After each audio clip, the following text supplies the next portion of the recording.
Hello, I'm Dr. Bradley Alisea. I'm the head scientist at the Orthogonal Research and Education Laboratory. Today I'm going to tell you about one of our projects called PhASiC, which is Physical Intelligence and Augmented Virtual Reality. So if you're interested in the PhASiC project, go to representational-brains-phenotypes.weebly.com. And this is the website for the Representational Brains and Phenotypes project. And this is a place where we have a lot of our agent-based modeling work, a lot of our embodied artificial intelligence, and other types of derivative projects from that. And so you can see that there's a drop-down menu here. From the interest areas drop-down, if you're interested in PhASiC, although there are a lot of other areas you might be interested in, go to PhASiC/IA. And there you'll see our publications and media, something called allostasis machines, which are these computational models that we've built of physiological regulation, extended reality, which is XR, which is, of course, virtual reality, augmented reality, mixed reality, and some demos, which we don't really have a lot of yet, but this is why I want to get people involved in this project. So PhASiC stands for Physical Intelligence, and physical intelligence embodies a lot of like the embodied cognition literature, but also physiological systems biology, neuroscience, cognitive science, and of course its intersection with augmentation technologies like virtual reality and intelligence augmentation, so using technologies to augment your intelligence or your cognition. So this is the Orthogonal Research and Education Laboratory. So we have a website on Weebly.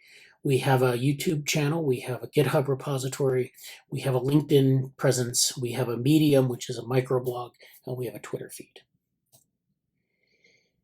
The PhASiC concept map is something I developed recently in response to some interest in this project, and it's been somewhat moribund for the last several years, but what we're trying to do is we're trying to get it back up and running. And so I drew this concept map out, and it basically sketches out three different areas. So one area is extended reality. And extended reality, of course, is very popular right now in certain quarters. Meta is trying to do something with the metaverse, but that idea is actually very old, and it goes back maybe 3 decades. But what we're trying to do is we're trying to develop concepts around extended reality that aren't necessarily technology driven. So we have virtual reality and augmented reality, which of course virtual reality is where you interact with virtual objects in an enclosed environment. Augmented reality is where you mix virtual objects in the real world.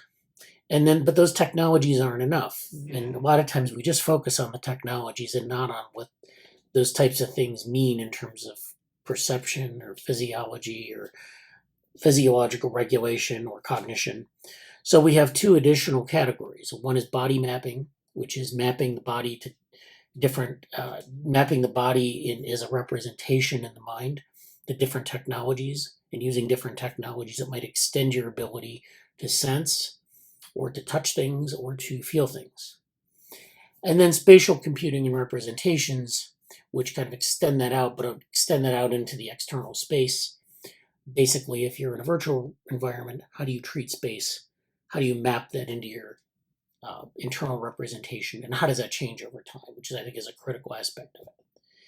And there's a SciArchive paper there if you're interested in reading more about some of our vision for extended reality, although it's not a white paper, it's more of just an example. So extended reality interacts with allostasis machines, which is at the bottom. And allostasis machines include things like cybernetic regulation. We have a project on computational critical periods and dynamical systems. And all those are very theoretical ideas, but basically this is a computational model to look at internal regulation with respect to interacting with technologies over, as a dynamical system over time, continuously over time. So understanding that change, the trigger points for change, and other types of things. And there's a SciArchive paper associated with that. That's on our work on allostasis machines that we presented at a workshop on that was sponsored by the SIGCHI. And so allostasis machines interact with extended reality. Extended reality enables intelligence augmentation, which is at the top right. And intelligence augmentation is a very broad category. It basically is how people are interested in looking at different ways that technologies augment intelligence. So we say intelligence augmentation, but it's really about like expanding your cognitive capacity in different ways. And this is actually something that W.R. Ashby worked on in the 50s.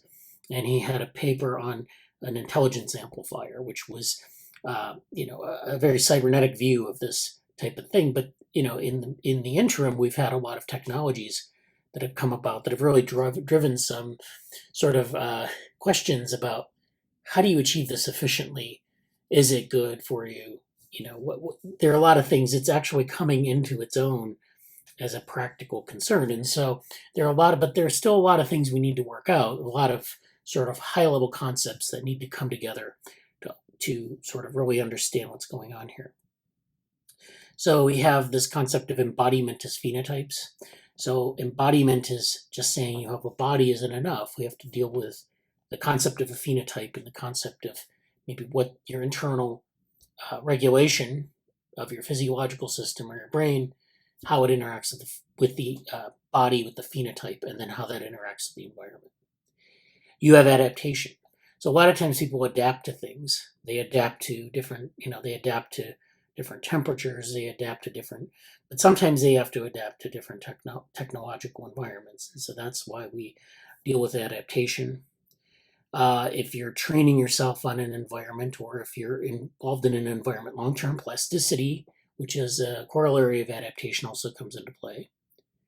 And then this concept of proprioception and morphogenesis, which is about changes in shape of the body, or in the shape of the interface, or, things where you're involved in, picking things up and touching them, or being aware of where your body is in that space.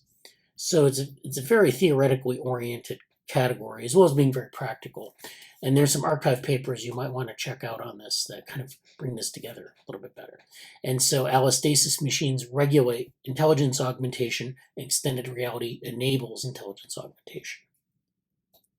So small ideas to get started.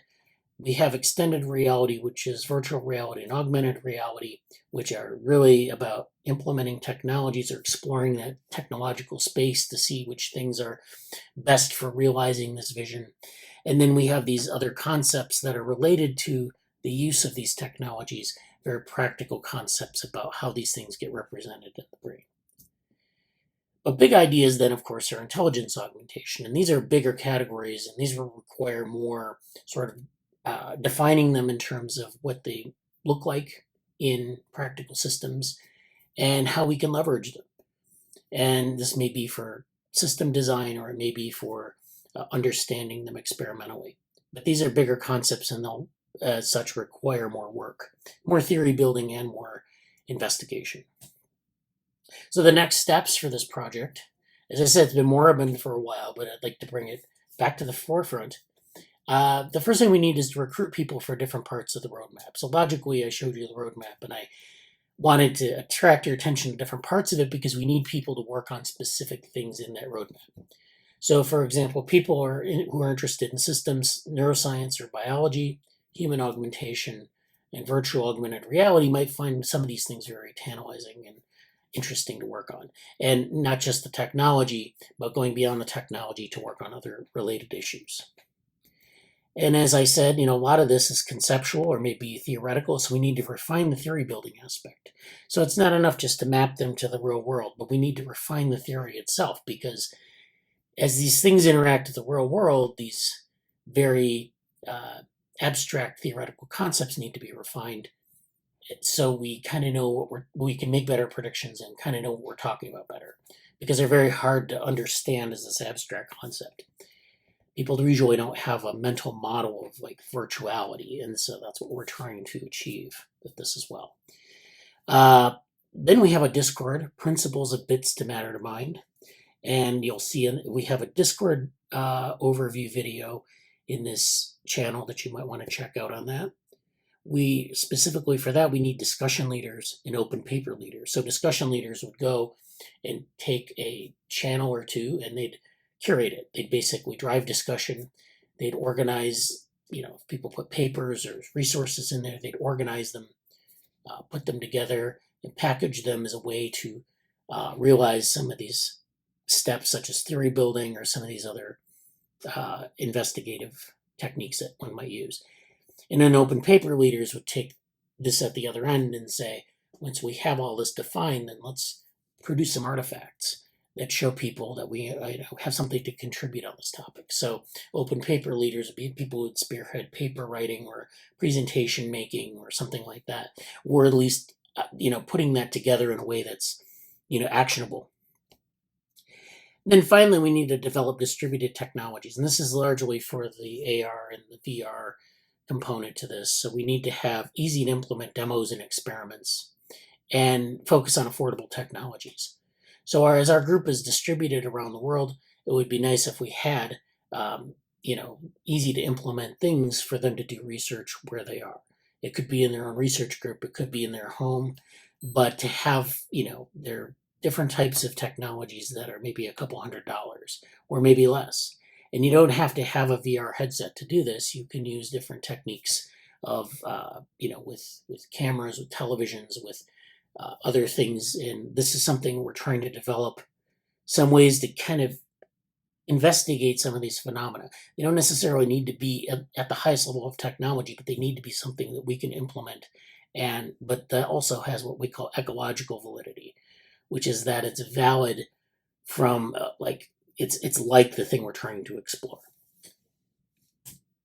So if you want to know more, again, go to the website, and I mentioned this in a different part of the video. I'm Bradley Elise. I'm the PI and head scientist. Jesse Parent's our lab manager, so contact us if you have any questions. And feel free to join our Saturday morning NeuroSim meetings at 2 p.m. UTC in the summers and 1 p.m. UTC in the winters, and Saturdays, and that's the link. Thank you.